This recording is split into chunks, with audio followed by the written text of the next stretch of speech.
दिशा सालेंचे वकील निलेश ओझा हे आपल्यासोबत जोडले गेलेले आहेत. आपण त्यांच्याशी बातचीत करणार. सर, आजच बातमी महत्त्वाची आलेली आहे ती म्हणजे सुशांत सिंग राजपूत प्रकरणात जी केस होती त्याचा आता CBIने क्लोजर रिपोर्ट दिला आहे. त्यामुळे त्या केसचा आणि आपल्या केसवरती काय परिणाम होऊ शकतो? येणाऱ्या काळात क्लोजर रिपोर्टर असं जर ठेवलं तर नक्कीच याच्यावरती परिणाम होऊ शकतो. अ, कायद्यानुसार क्लोजर रिपोर्टला काहीही कायदेशीर अशी व्हॅल्यू नाही आहे. कारण याच्या आधी आरुषी तलवार व इतर प्रकरणात डबल मर्डर केसमध्ये CBIने क्लोजर रिपोर्ट दिला होता. तो न्यायालयाने रिजेक्ट केला. CBIने सांगितलं होतं की आमच्याकडे काही पुरावे नाही मर्डरचे. तो न्यायालयाने रिजेक्ट केला. न्यायालयाने सांगितलं की मला सफिशियंट वाटतो की याच्यात आरोपीने गुन्हा केला आहे. आणि न्यायालयाने आरोपींविरुद्ध अरेस्ट वॉरंट वगैरे काढले होते. इश्यू प्रोसेस केला होता मर्डरचा. आणि ते आदेश सर्वोच्च न्यायालयाने योग्य ठरवले होते. त्याच्यानंतर जस्टिस निर्मल यादवच्या प्रकरणात CBIने क्लोजर रिपोर्ट दिला होता.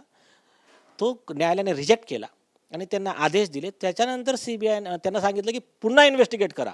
मग CBIने चार्जशीट दाखल केली. तर क्लोजर रिपोर्टला असं काही हे व्हॅल्यू आहे नाही आहे.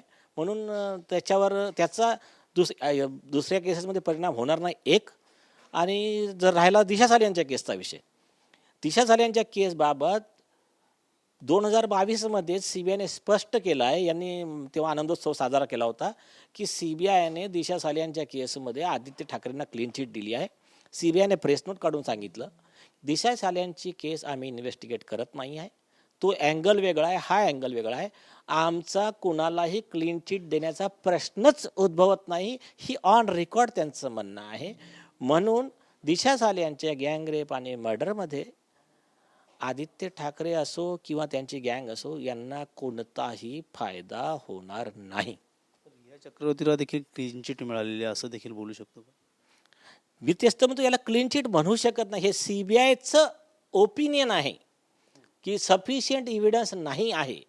याला जोपर्यंत न्यायालय ॲक्सेप्ट करत नाही तोपर्यंत याला म्हणजे काही कायदेशीर मान्यता नाही आहे. SITची देखील चौकशी लागली होती, मात्र पुढे काय झालं आणि एकंदरीत पाहायला गेलं तर दिशा सालेंच्या प्रकरणात असे काय पुरावे आहेत की तुम्ही आता येणाऱ्या 2 एप्रिलला ते सादर करणार? SIT दिशा सालेंचं तर इन्व्हेस्टिगेशन SIT करत आहे. SIT या कामात डिले करत आहे. म्हणून दिशाच्या वडिलांनी हायकोर्टात रीट दाखल केली आहे. आम्ही आमचे काही महत्त्वपूर्ण आमच्याकडे आयविटनेसपासून सगळं आहे. तुम्हाला आणखीन सांगून ठेवतो, सुप्रीम कोर्टाने स्पष्ट कायदा ठरवून दिला आहे की समजा आता फॉर एक्झाम्पल दिशा आणि सुशांतची केस डायरेक्ट नव्हती, पण थोडा बहुत कनेक्शन होतं कारण ती सुशांतची मॅनेजर होती. तर त्याचा समजा एक पार्ट जो आहे तो एक पार्ट सिद्ध नाही होऊ शकला तरीसुद्धा तिचा गँगरेप आणि मर्डर या गुन्ह्यात सुशांत सिंग आणि इतर आरोपींना शिक्षा द्यावीच लागेल असं सुप्रीम कोर्टाचं म्हणणं आहे. हा एक नियम आहे, falsus in uno falsus in omnibus is not applicable in India. Supreme कोर्टाने सांगितलं की एखादा पार्ट जर विसंगत आढळला किंवा असत्य आढळला त्या आधारावर आरोपी विरुद्ध जे पुरावे उपलब्ध आहे त्याच्यातून आरोपीला कोणताही फायदा होऊ शकत नाही. त्याला त्या गुन्ह्यात शिक्षा द्यावीच लागेल. काहीच तथ्य नाही असं म्हटलं होतं, मात्र पुराव्यानिशी तुम्ही पुरावे असल्यामुळेच लढत आहेत. त्यामुळे कुठेतरी पुरावे महत्त्वाचे ठोस पुरावे असतील. तसं नारायण राणे देखील चांगले ऐनवेळीच ते पुरावे बाहेर काढले जातील. नाही, पुरावे आहे ना. आम्ही एक सिंपल सांगतो, आता ही केस काय आहे की आम्हाला काय सिद्ध करायचं आहे? आम्हाला सिद्ध करायचं आहे की आदित्य ठाकरे तिथे होते की नव्हते.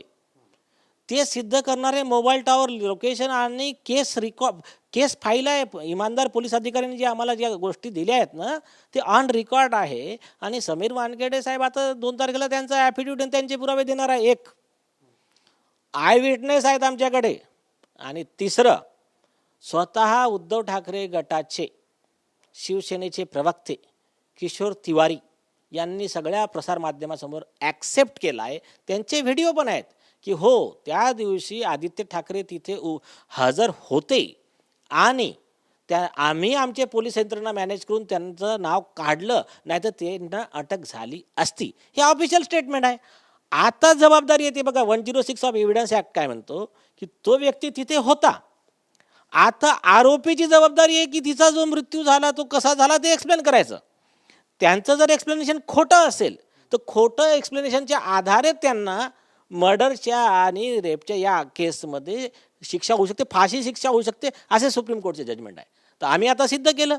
आता त्यांनी काय केलं, त्यांनी जो डिफेन्स घेतला, त्यांचे 2 डिफेन्स होते ते दोन्ही खोटे निघाले.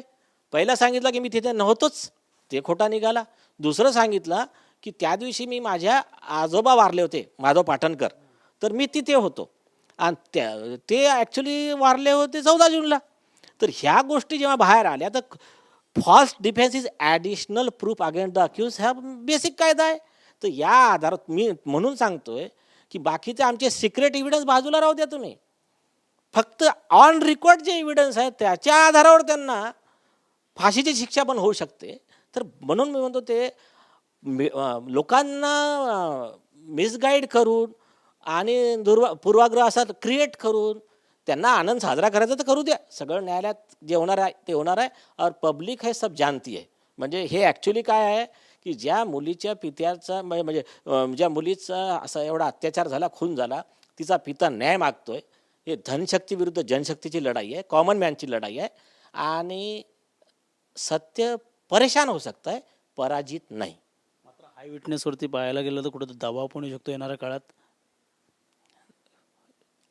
आय विटनेस काय सांगायचं, आम्ही लोकांना काही लोकांची नावं दिले नाही आहेत आणि काही आदित्य ठाकरेच्या सोबतचेच लोक आहेत, त्यांना माहीत नाही की कोण कुठून काय करतायत.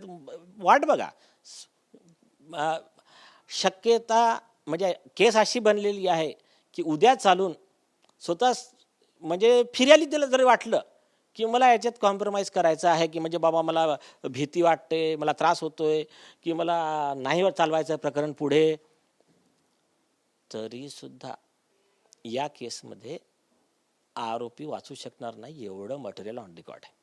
काल नारायण राणे देखील असं सांगितलं की उद्धव ठाकरे यांचे 2 वेळा फोन आले होते की ह्या प्रकरणात पाहायला गेलं तर दिशा सेन ह्याच्यामध्ये ते नाव घेऊ नका, वारंवार सांगण्यात आलं होतं. काय वाटतं एकंदरीत फोन नाही आहो, ते तर ॲडिशनल प्रूफ आहे आणि त्यांचेच प्रवक्तांचे, मला वाटते शीतल म्हात्रे मॅडम आहेत, त्याच्यानंतर त्यांचे आणखीन दुसरा एक प्रवक्ता आहे, त्यांचे ऑन रेकॉर्ड स्टेटमेंट आहे की आम्हाला पण सूचना होत्या की दिशा सालियान आणि या प्रकरणात काय नाही बोलायचं आणि काय बोलायचं, म्हणजे एवढं प्रिकॉशन का होती. जर चोर की दाढी में तिनका, चोराच्या मनात चांदणं, तर तुमचा काही संबंध नव्हता. तुम्ही कशाला खोटे एक्सप्लेनेशन देत बसले, तुम्ही कशाला नारायण राणेंना फोन लावताय की हे करू नका. हे ॲडिशनल प्रूफ आहेत, त्याच्यावर रेस जस्टिस म्हणून एव्हिडन्स ॲक्टचा लॉ आहे, हे ॲडिशनल प्रूफ्स आहेत. येस. तर किशोरी पेडणेकर यांना त्यांच्या घरी जायची काय आवश्यकता होती. आणि ते म्हणतात की आम्ही असंच भेटायला गेलो होतो. जेव्हा तुमच्या लीडरचं त्याच्यात नाव येतं आहे आरोपी म्हणून, तर तुम्ही तिथं जाणं कसं काय योग्य आहे. एक म्हणजे राजकारण ते आहे आणि हे म्हणतात की यांचे वडील कोर्टात गेले, तर म्हणतात हे राजकारण आहे आणि किशोरी पेडणेकर त्यांच्या घरी गेली ते राजकारण नाही आहे. तर हे असे नॅरेटिव्ह तेच बनवू शकतात आणि त्यांचेच जे काही ते असतील की ज्यांना आता जाऊ द्या माझ्यावर दुसरे शब्द येतील की ज्यांना त्यांचे ऐकायच्या त्या स्टोरी त्यांनी ऐकायच्या. शेवटचा प्रश्न, ह्या केस संदर्भात काय रिलेटेड काय पुरावे येणाऱ्या काळात काय अजून सादर होणार. शक्यता आहे 2 ते 3 दिवसात झालं आहे ते सगळं रेडी. असे पुरावे आहेत, हे गुन्हे सोडून आणखीन ॲडिशनल गुन्हे विथ पोलीस रेकॉर्ड लवकरच उच्च न्यायालयात दाखल होणार आहेत. ते निलेश ओझा त्यांनी सांगितलं येणाऱ्या काळात आणखी पुरावे येणार असल्याचं देखील त्यांनी सांगितलं. कॅमेरा अथर्वसह गणेश सुरा, TV9 मराठी, ठाणे.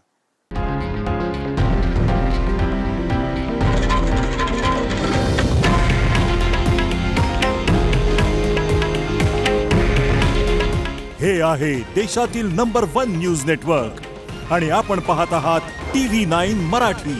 काळजी तुमची, हित महाराष्ट्राचं.